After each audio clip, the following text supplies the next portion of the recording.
25 February रोजी सोमवारी सायंकाळी जम्मू काश्मीर येथे झालेल्या दहशतवादी चकमकीत महाराष्ट्रातील अहमदनगर जिल्ह्यातील राहता तालुक्यातील राजुरी येथील 411 पॅराशूट रेजिमेंटचे जवान अनिल विष्णू गोरे यांना वीरमरण आले होते। या वीर जवानाला त्यांच्या राहत्या गावी राजुरी येथे शेवटची मानवंदना देऊन दुःखद अंत्यकरणाने आज बुधवारी अंत्यविधी करण्यात आला।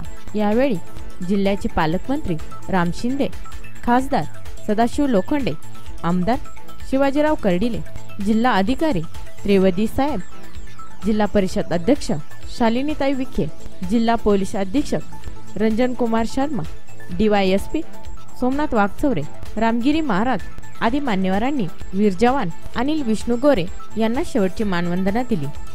स्वराज्य web media, Dattatray Gorde, bureau reporter, Shirdi.